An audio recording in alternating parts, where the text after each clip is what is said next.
Okay, thank you very much, everybody. I am sorry. So, as you can see, the title of my talk is Yes, We Can. Our cognitive abilities allow us to mitigate climate change.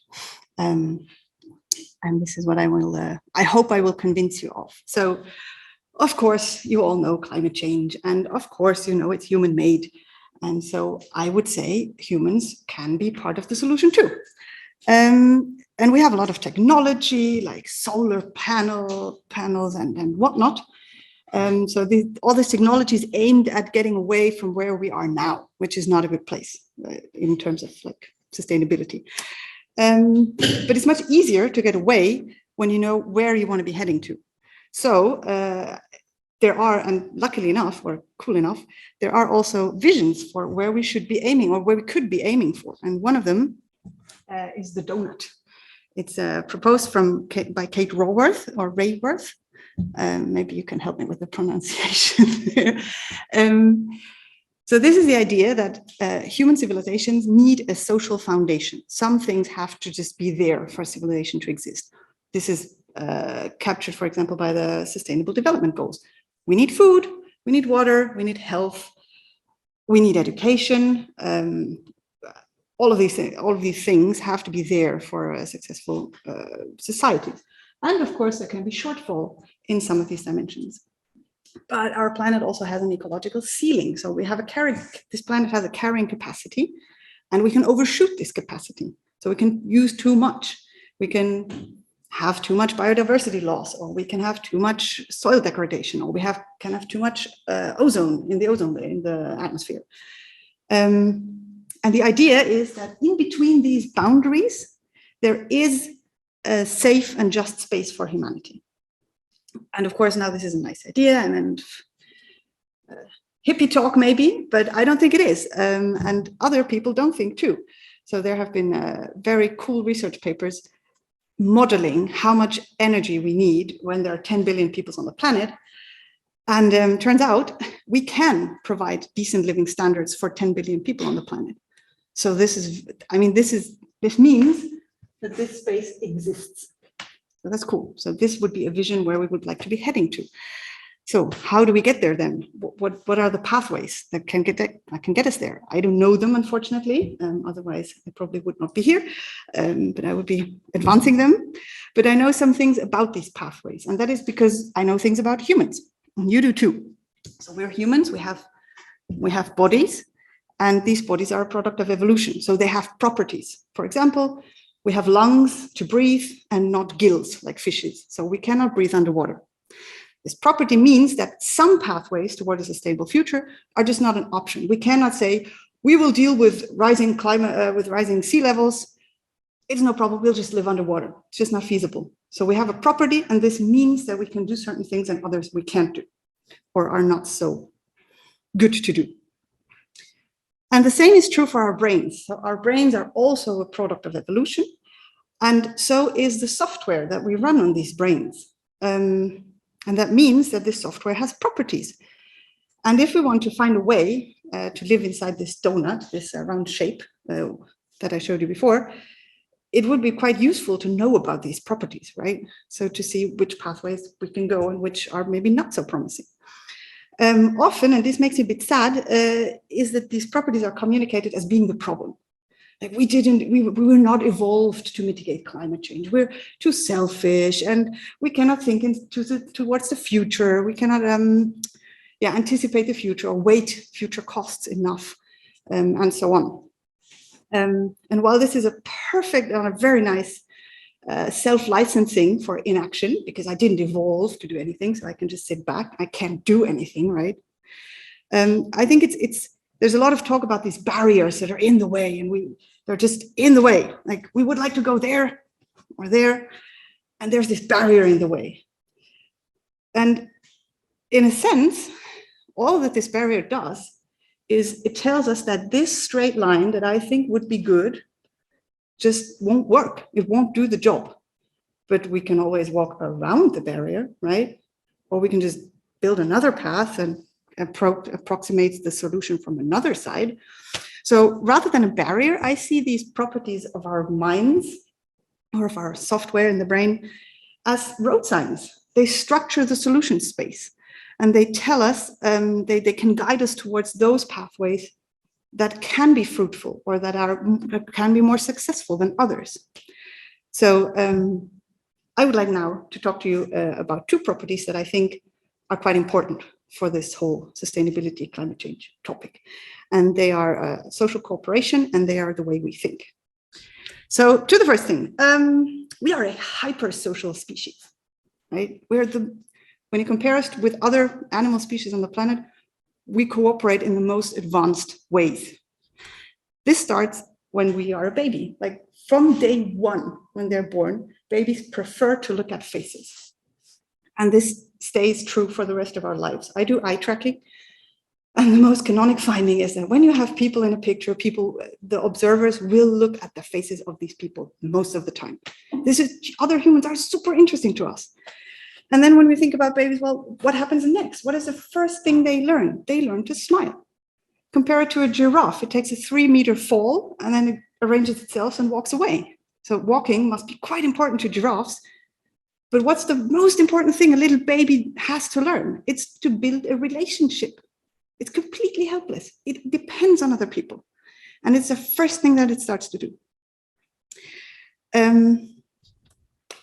When they grow, children are very helpful, or toddlers are super helpful. There's very interesting studies that show that babies or children as young as 18 months, they will leave a new toy and get up to help a stranger open a door when they are carrying too much. We don't usually think of toddlers as helpful, but that's not backed up by the evidence. They can be quite helpful. And anybody who has a 2-year-old, I happen to have some, they will never play with the toys you give them and let you do your stuff in peace. They want to join, they want to help. They want to join in, even though they're of course no help at all. But this all just goes to say we're super eager to be with other people. When we grow up, or as we grow up, and children are quite good at this, we pick up social norms and social rules, and we're really embarrassed when we have violated these social norms and rules. And we're very aware of what others might be thinking of us, and we blush. We're the only species that blushes. No other animal cares about what others think about it. So all of this goes to say that we're super eager to be with other people. It is important to us what other people think about us. And so how can we use this? Or what does this tell us about the pathways that can lead us to a better future? Well, we should make use of this. For example, sometimes there are like carbon disclosure projects where everybody gives their CO2 emissions, and all the companies do this. And some people say, well, this is totally toothless and it's a waste of time. There's no regulation, there's no punishment when you have emitted too much CO2, but it's actually quite a powerful tool. Because like this, you make explicit who is doing what, who is emitting how much, and nobody wants to be the #1 emitter on that list. So even though, of course, there's no punishment, I think this is a property that makes it much more easy to bring about change, to make things explicit, to communicate things. For example, did you know that the majority of people on this planet are concerned about climate change? This is not a fringe topic at all. This is mainstream in almost all countries. More than 50% of people are concerned about climate change. So that's a good sign, and we should know this because this means that we want to join in and we want to do something about it. The next property that I want to talk to you about, beside this need to cooperate and beside being with other people and joining other people, is our thinking. There's a very famous psychologist, Daniel Kahneman, and he proposed 2 thinking systems. System 1 and System 2. And System 1 is really quick and effortless. It includes intuition and emotions. It has innate skills and reflexes. That's what you do when you get up and you get on top of your bike and you ride to work. You don't have to think about which corner to turn and what to do. You just do it very quickly. And this is a habitualized behavior. You're used to doing that. System 2, in contrast, involves patience and concentrations. When I tell you what's 27 plus 274, that's System 2 doing the work for you, or maybe you choose not to do.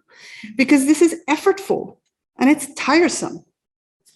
And what psychologists found out is that most of the day we're using this system. And so if we want to build solutions to get to a better future, we should build them with this system in mind. We do not make, for example, every purchasing decision with system 2. Just imagine going to the store and using system 2 for every, like, which milk should I choose? Oh God, and then the yogurt, and then the pasta. I mean, you will never get out of the store. You just take what you usually take and you're out. So building defaults in society that allow people to choose the right option, like the lowest carbon emission option by default, is a very, very powerful tool. And yeah, I think we should be very mindful of the powers and the degree of change that can be made possible when we address problems via this slow or fast thinking system. This is also true in a bit more abstract way. I mean, consuming decisions is one thing, but what we want is system change, right? If everybody consumes good, we're still not good. But when you think about it, your system 1, as you move around the city, is just getting out of the way of cars and maybe waiting for them to pass or walking around a parked car. You're just used to doing this. But once you bring in your system 2 and you start realizing how much public space we devote to cars, it's just insane. Yeah, I've grown very, very intolerant of cars in the past time. Well, so what I propose is we have brains and they evolved and they have properties. These properties are just what they are. We have lungs, we cannot breathe underwater. It's not good or bad, it's just a property. And these properties can guide us.